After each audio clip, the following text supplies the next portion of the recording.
1 പത്രോസ് 5:6 ദൈവത്തിന്റെ ശക്തമായ കരത്തിൻ കീഴിൽ താഴ്മയോടെ നിലനിൽക്കുവിൻ. അവിടുന്ന് തക്ക സമയം നിങ്ങളെ ഉയർത്തിക്കൊള്ളും. നിങ്ങളുടെ ഭാരങ്ങളും ഉത്കണ്ഠകളും അവനിൽ ഭാരമേൽപ്പിക്കുവിൻ.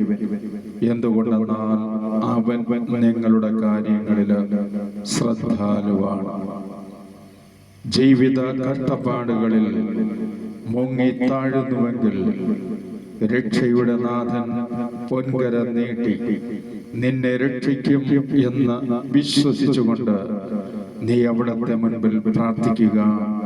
അവിടുന്ന് നിന്നെ കഷ്ടപ്പാടുകളിൽ നിന്നും രക്ഷിക്കും.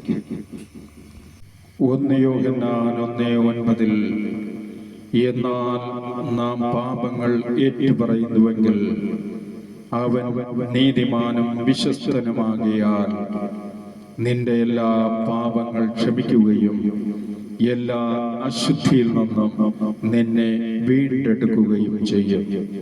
നമ്മെ നാശത്തിലേക്ക് നയിക്കുന്ന ദൈവസ്നേഹത്തിൽ നിന്നകറ്റി ഈ ലോകത്തിന്റെ മക്കളായി ജീവിക്കുവാൻ നമ്മെ പ്രേരിപ്പിക്കുന്ന സകല പാപത്തിന്റെ എല്ലാ കെട്ടുകളെ അഴിക്കുന്ന ദൈവത്തിന്റെ മുൻപിൽ അനുതാപത്തോടെ നീ കടന്നു ചെല്ലുക. പാപങ്ങൾ ഏറ്റുപറയുക. അവിടുന്ന് നിന്നെ രക്ഷിക്കും. ജെറമിയ 33:8 അവർ എനിക്കെതിരായി ചെയ്ത എല്ലാ പാപങ്ങളിൽ നിന്നും ഞാൻ അവരെ ശുദ്ധീകരിച്ചു. മറുതലിച്ച് എന്നോട് ചെയ്ത എല്ലാ അകൃത്യങ്ങളും ഞാൻ ക്ഷമിക്കും. എല്ലാ പാപങ്ങളും ക്ഷമിച്ച് എല്ലാ അകൃത്യങ്ങളും നീക്കിക്കളഞ്ഞ് നമ്മെ മാറോട് ചേർത്ത് സ്നേഹിക്കുന്ന കർത്താവിലേക്ക് നീ തിരിയുക. അവിടുന്ന് നിന്നെ ആത്മാവിലൂടെ ശക്തിപ്പെടുത്തുന്ന ദൈവമാണ്.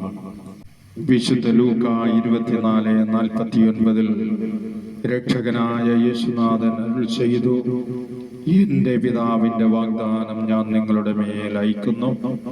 ഉന്നതത്തിൽ നിന്ന് ശക്തി ധരിക്കുന്നത് വരെ നിങ്ങൾ നഗരത്തിൽ തന്നെ വസിക്കുവിൻ.